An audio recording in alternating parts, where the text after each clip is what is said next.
안녕하세요. 반갑습니다. 저금리닷컴TV의 임동원입니다. 지난 2021년 7월 1일부터 시중은행 가계대출이 강화되며 개인별 총부채 원리금 상환 비율 DSR 규제 적용 대상이 넓어졌는데요. 서울, 경기, 인천 등 수도권 대부분의 주택은 주택담보대출을 받을 때 DSR 40% 규제가 적용이 될 것으로 보이는데요. 제가 설명을 드리는 분양아파트 잔금대출 상품은 DSR 규제 적용을 받지 않는 순수 신용대출 상품입니다. 때문에 등기에 담보 설정이 전혀 들어가지 않는 장점이 있는데요. 일단 DSR이 무엇이고 어떻게 구하는지 간단히 설명을 드리고 이야기를 시작해 보도록 하겠습니다. DSR은 어떻게 구할까요? DSR은 연간 갚아야 하는 모든 대출의 원리금 상환액이 연소득에서 차지하는 비율이라고 생각을 하시면 됩니다. 계산 방법을 간단히 설명을 드리면 주택담보대출 연간 원리금 상환액과 모든 신용대출 원리금 연간 상환액의 합계금액을 연소득으로 나누면 되는데요. 연소득이 5천만 원인 직장인이 연간 상환해야 할 모든 가계대출의 원금과 이자의 합계액이 2,500만 원이면 DSR은 50%로 산정이 되는 거고요. 포털 사이트에서 DSR 계산기를 이용하시면 간단하게 본인의 DSR을 확인할 수 있습니다. 다만 총부채 원리금 상환 비율 DSR 계산 시 규제에 포함되지 않는 대출이 있는데요. 그러한 대출 종류는 다음과 같습니다. 첫 번째, 전세자금 대출. 두 번째, 예적금 담보 대출. 세 번째, 보험 약관 대출. 네 번째, 300만 원 이하의 소액 대출. 다섯 번째, 정책자금 대출. 지금 설명해드린 대출들은 DSR 계산기 사용 시 입력하지 않고 계산을 해주시면 됩니다. 다음과 같은 경우에 해당이 되면 1금융권은 DSR 40%, 2금융권은 DSR 60%가 적용이 되게 됩니다. 1단계로 2021년 7월부터는 전 규제지역 6억 원 초과 주택을 담보로 하는 주택담보대출을 받거나 1억 원을 초과하는 신용대출을 받게 되는 경우 1금융권인 은행은 DSR 40%, 2금융권은 DSR 60%가 적용이 되게 됩니다. 2단계로 2021년 7월부터 담보대출, 신용대출 상관없이 총 대출액 2억 원을 초과하는 경우 DSR 40%가 적용이 되고요. 그로부터 1년 후인 2023년 7월부터는 총 대출액 1억 원을 초과하는 경우 DSR 40%가 적용이 되게 됩니다. 다만 다음 사항에 해당하면 총부채 원리금 상환 비율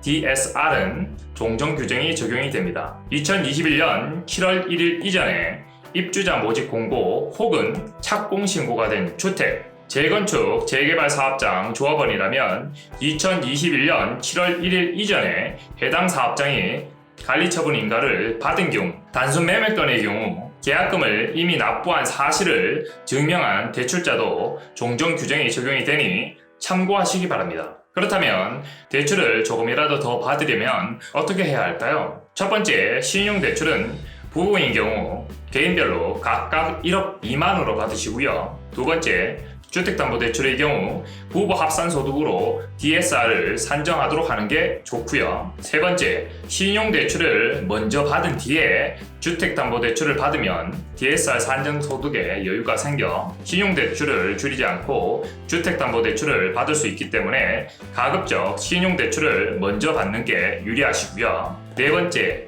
마이너스 통장 대출의 한도를 줄이는 게 좋습니다. 마이너스 통장은 한 번도 사용하지 않더라도 한도만큼 채무로 잡히기 때문에 DSR 산정 시 불리하게 작용하게 됩니다. 다섯 번째, 상환 기간을 늘리는 것도 하나의 방법입니다. 위와 같은 방법을 썼는데도 불구하고 매매 잔액을 맞출 수 없는 경우에는 어쩔 수 없이 DSR 규제를 받지 않는 2금융권 신용대출 상품을 이용하셔야 하는데요. 제가 지금부터 설명을 드리는 상품은 2금융권 신용대출 상품이기 때문에 금리가 높습니다. 저도 솔직히 대출 상담사로서 한 건이라도 더 하면 좋은 거지만 그래도 은행권 대출이나 보험사 대출 등 금리 낮은 상품으로 DSR을 맞추어서 잔금 대출이 나온다면 거기서 받는 게 맞다고 생각을 합니다. 제가 설명을 드리는 신용대출 상품은 도저히 잔금을 맞출 수 없는 경우에만 이용하셨으면 좋겠습니다. DSR과 DTI 규제를 받지 않는